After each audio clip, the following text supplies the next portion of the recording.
तो एक सुअर की नस्ल है, वो कहता है, ठीक, क्या कहता है वो मैं आपको लफ्ज बाय लफ्ज पढ़कर सुनाऊंगी। ठीक, मुसलमानों को ये समझना चाहिए कि तुम्हारी मोदी भाजपा घृणा तुम्हारे समुदाय को कैसे राजनीतिक हाशिए पर धकेल रही है। ना तुम्हें टिकट दे रही है, ना कोई बड़ा पद, ना तुम्हारी शिक्षा अर्थ सामाजिक स्तर में कोई उत्थान किया, फिर भी किसी को हराने के लिए भविष्य दांव पर।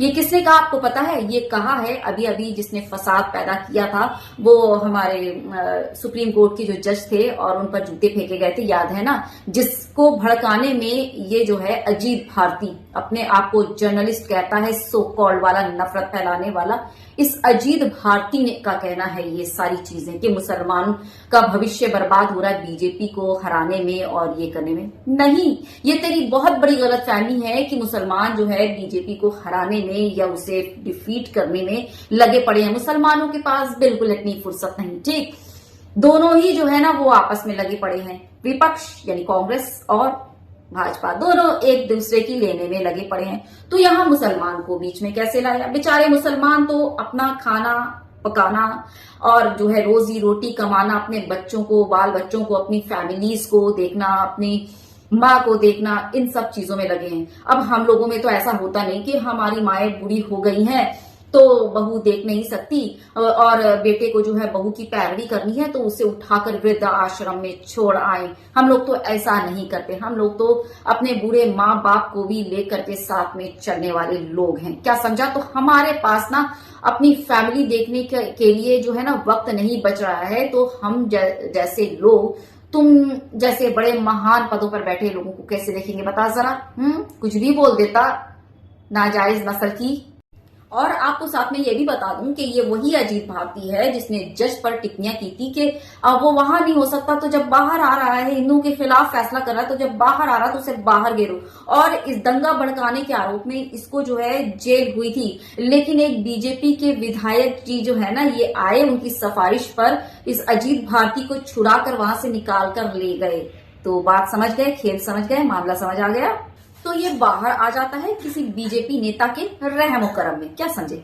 वैसे बीजेपी और आरएसएस से अपना पिछवाड़ा ठुकवाने वाले इस भड़वे से मैं कह दूं कि मुसलमान जो है ना वो सच में अपनी काबिलियत के दम पर बड़े बड़े पदों पर, बड़े बड़े ओहदों पर ऑलरेडी फायज हैं। जिनके पास सच में काबिलियत है ना, उन्हें कोई सरकार नहीं रोक सकती। और सच में हमें जो है ना इस बात की खुशी भी है और फख्र भी है कि हम किसी के तलवे चाट कर जो है ना पोजीशन पर, ओहदों पर नहीं बैठते, अपनी काबिलियत के दम पर बैठते हैं कि कोई इनकार कर ही नहीं सकता। तेरी तरह अपना पिछवाड़ा ठुकवा कर और तलवे चाट कर जो है ना पोजीशन हम लोग हासिल नहीं करते। अगर तू अपना पिछवाड़ा नहीं ठुकवाता और जो है तलवे नहीं चाटता ना, तो आज तेरी दो कौड़ी की औकात होती, तेरी कोई पहचान और हैसियत होती ही नहीं, दो कौड़ी की होती। बल्कि ये भी मैंने ज्यादा ही कह दिया। और जज के खिलाफ तूने जो मामला भड़काया था ना, दंगा भड़काया था ना, उस चक्कर में तू अभी, अगर तू पिछवाड़ा अपना नहीं ठुकवाता ना और तलवे नहीं चाट रहा होता, तो आज अभी तू जेल में अपना टुकवा रहा होता अपना पिछवाड़ा। क्या समझा? अब तूने की है मुसलमानों की पोजीशन की बात, तो चल मैं तुझे सिर्फ एक दो ही एग्जाम्पल दूंगी, ज्यादा नहीं दूंगी, क्योंकि अगर पूरा लेकर के बैठू ना तो ये जो है तू सुनता ही रह जाएगा, तेरी जिंदगी खत्म हो जाएगी, लेकिन वीडियो नहीं खत्म होने वाली। क्या समझा? तो एक दो एग्जाम्पल, और वो भी रिसेंट वाला एग्जाम्पल ही तुझे दूंगी मुसलमानों के बारे में, काबिलियत के बारे में और उसकी पोजीशन के बारे में, पद के बारे में। क्या समझा?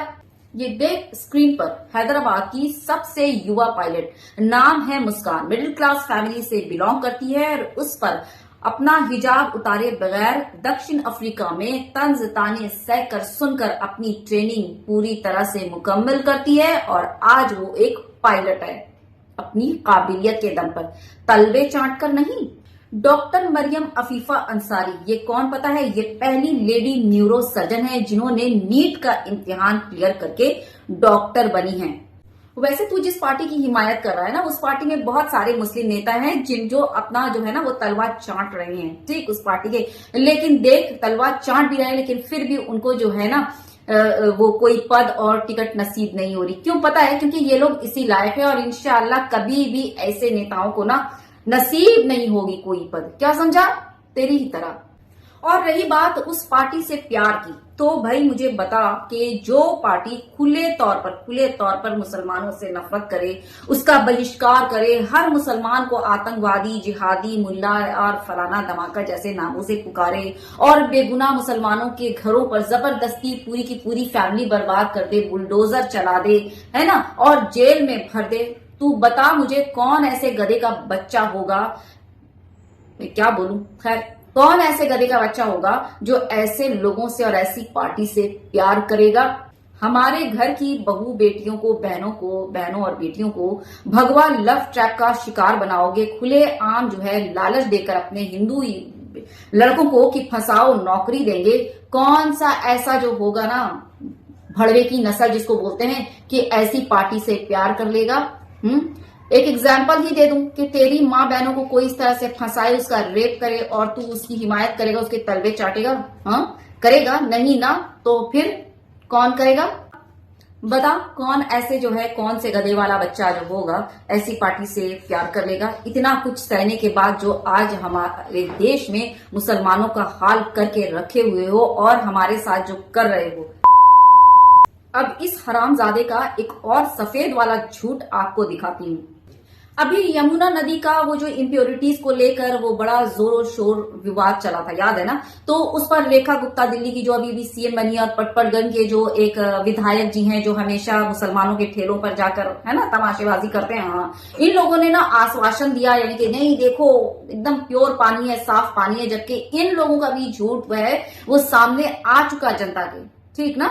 लोगों को ये कह दिया, ये पूरी गारंटी दी कि नहीं यमुना नदी का पानी जो पूरे तरीके से साफ और स्वच्छ है और आप पी भी सकते हैं पानी, और वो जो है ना पीकर दिखाया। कैसे पीकर दिखाया ये तो सोशल मीडिया में पूरी वायरल हो गई है। बेकार में उस चीज को अभी वीडियो में बताकर क्या बोलूं, यानी कि बोलने का मतलब ये है कि वो रेखा गुप्ता और जो पटपड़गंज के वो जो थे ना, हाँ क्या तो नाम है उस विधायक का, मुझे नाम ही नहीं पता ना, नाम मुझे पता करना, हाँ, तो इन दोनों का झूठ का तो वो खुलासा हो ही गया, पहले ही हो चुका है। अब इसका करती हूँ ये अजीत भारती का।